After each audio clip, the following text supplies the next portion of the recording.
Зайтун майынын бир канча пайдаларын жана колдонуштуу эрежелерин айтып өтпөсөк болбойт. Себеби бүгүн ар кандай майларды жеп атабыз, ашказаныбызга киргени, семирткени, аз келгенси бир канча ооруларга себеп болуп атат. Ошого карабастан көбүрөөк полезный пайда майларды жебестен, өзүбүзгө тиешелүү, ден соолугубузга тиешелүү маселелерди кылбастан башка нерселерге жабышканыбыз бул албетте туура эмес. Оливковый масло дейбиз, зайтун майы. Зайтун майынын бир канча пайдалары бар. Биринчиден, жүрөк үчүн өтө пайда. Жүрөктүн дапылдап согушуна омега 9 майы бар, кислоталары жүрөктү коргойт, холестеринди азайтат, кан басымын жөнгө салат экен. Кан басымын жөнгө салыш маселелеринде дагы зайтун майы жардам келет экен. Бекеринен шариятыбызда зайтун майыга жакшы каралган эмес да, себеби зайтун майынын өтө көп пайдалары бар. Биз билгенибиз, эсептегенибиз ушунча болуп атса, билбегенибиз канча. Зайтун майын өзүнүн эрежеси менен колдонуп, өзүнүн нугунда иштеп турган болсок өтө көп пайдалары бар. Жүрөккө пайда экен, арыкташка дагы жардам бере турган бул зайтун майы болуп эсептелет. Бүгүн семиришибизге себепчи болгон мына ушул майлар. Байкасаңыз, магазиндеги майлар мыылага, бензинге окшош. Чында ушундай. Көпчүлүк майлар бизге каяктан келет? Сырттан келет, Ошо семишке май деп атабыз, дагы бир нерсенин майы деп атабыз.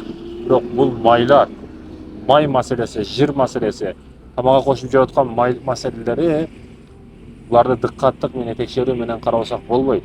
Себеби болбойт. Урматтуу мекендештерим, машалла. Эмне үчүн? Себеп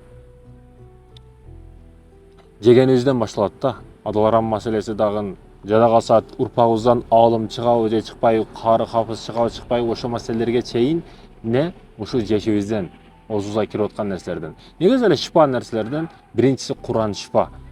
Куранды тынымсыз окушубуз керек. Ар бир денебиздин баягы руханий ооруп жаткан адамдарга дагы бардыгыга айтор Куран шифа экен, тынымсыз Куран окушубуз керек, өзүбүзгө дем салышыбыз керек.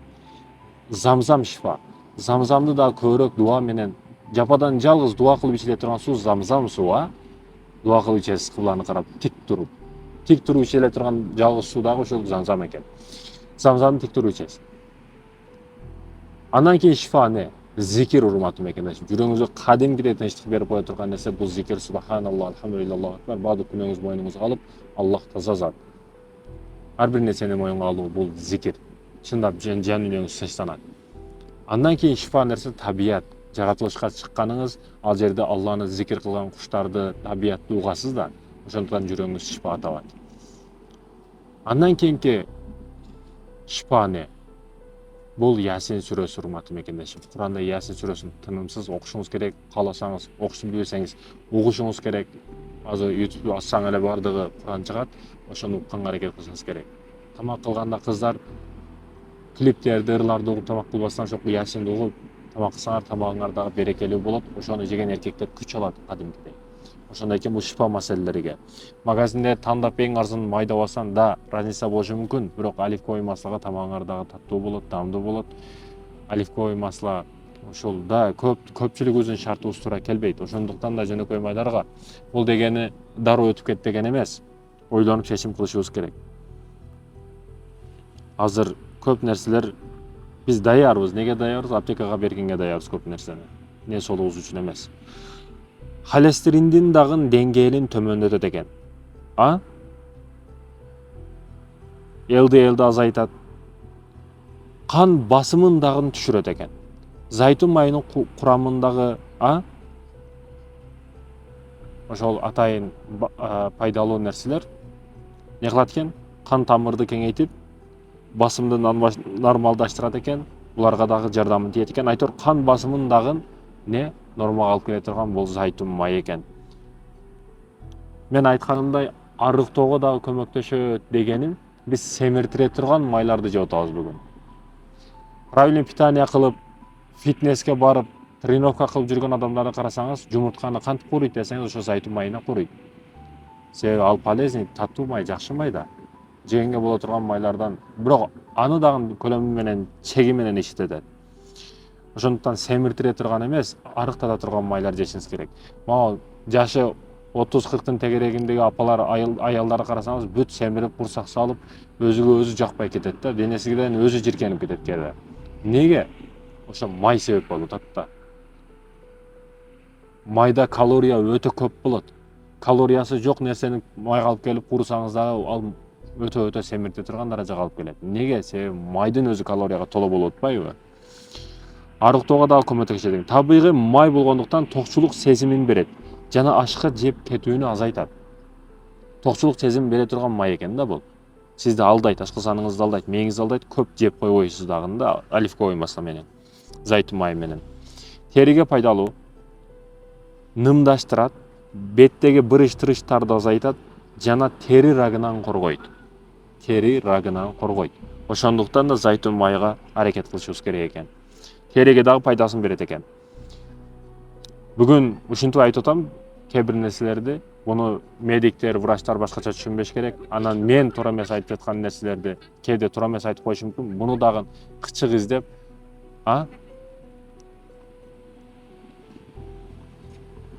чачыбызга дагы пайдасы көп экен. Чачты дагы азыктандырат экен.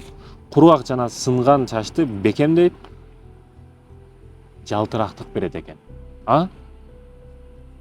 Чачка дагы пайдасын бере турган, чачты дагы катуу кармай турган бул некен? Зайтун май экен.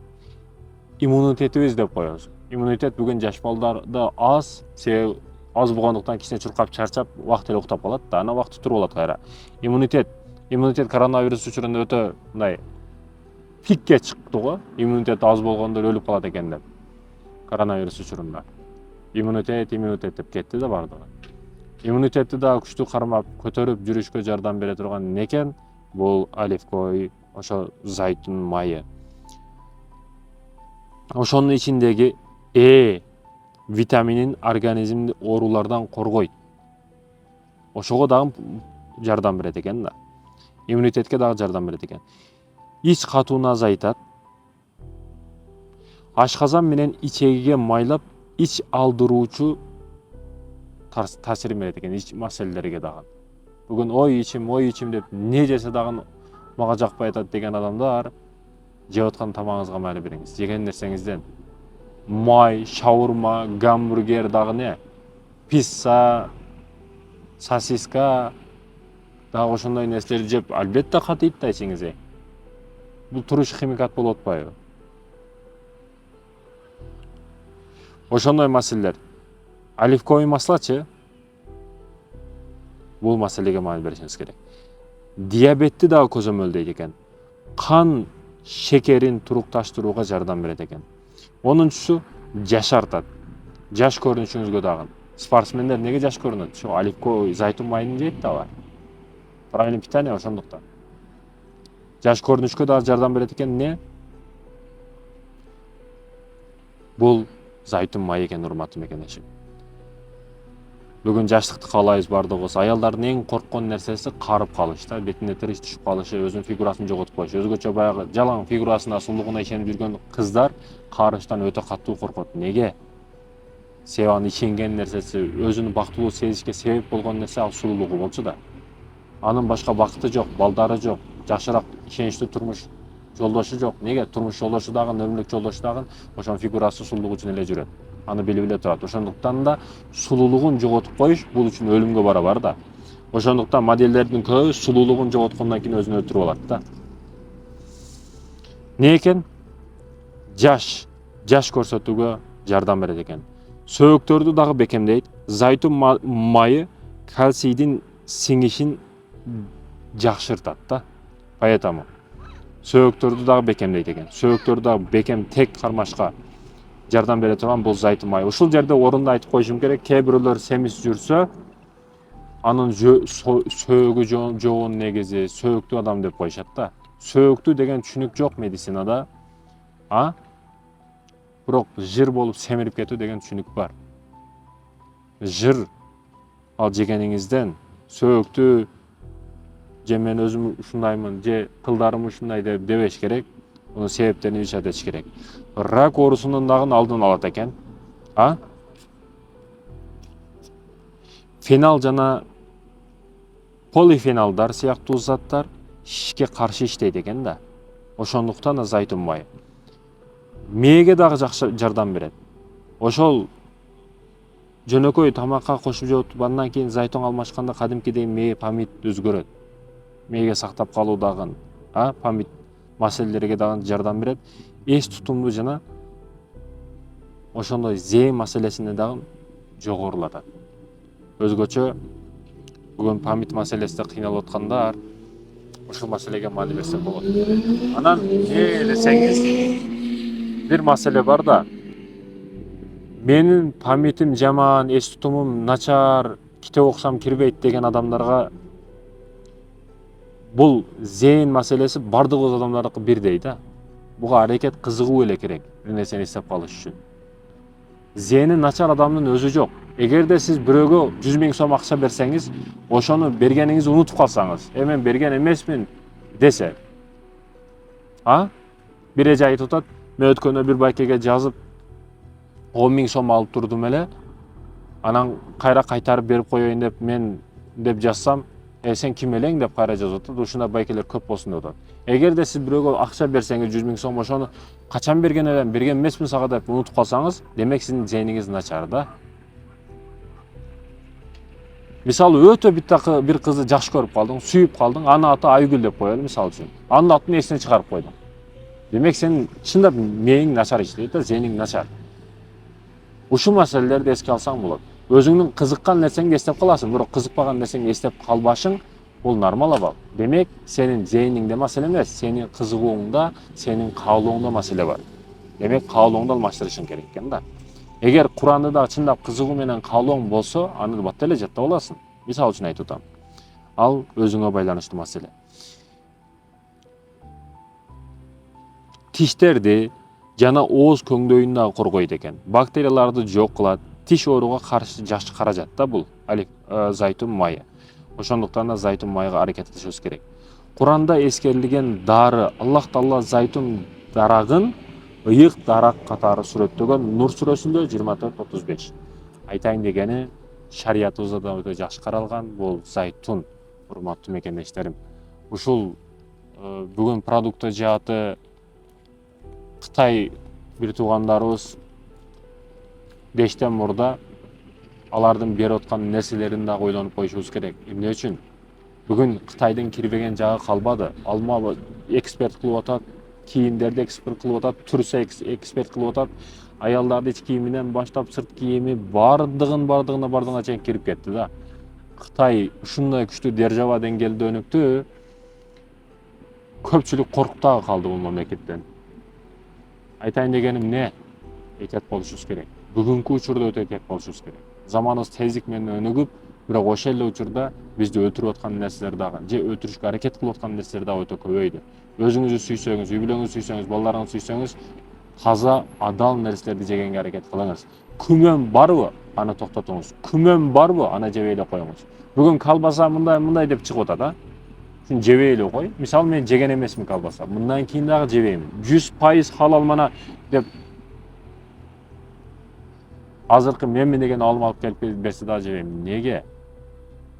Болду. Сиздин эрежелериңиз болуш керек өзүңүздүн. Биз Кыргызстандын ичинде жашайбыз, Кыргызстандын мыйзамы бар. Биз шариятты колдонобуз, шарият ичиндебиз. Аллах Тааланын буйруктары бар, Аллах Тааланын мыйзамы бар. Сизге Аллахтын мыйзамы бар. Кыргызстанда жашайсыз, Кыргызстандын мыйзамы бар. Анан неге сиздин өзүңүздүн мыйзамыңыз жок? Өзүңүзгө өзүңүз такыбалык деген мыйзамды колдонушуңуз керек. Көп арам тамактардан, көчөдөгү тамактардан этият болушуңуз керек. Бүгүн чачтары, кылы, тырнагы, кири айырмасы жок. Кимдин ол намаз окубайбы айырмасы жок. Мурда алымдарыбыз ошо кухняга келип бир чай иче турган жеринде иштей турган кухнядагы адамдардын дараты барбы жокпу, намаз окуйбу окубайбы, ошо маселесине дагы маани берет экен. Неге? Ошол намаз окубаса дараты жок жүрөт.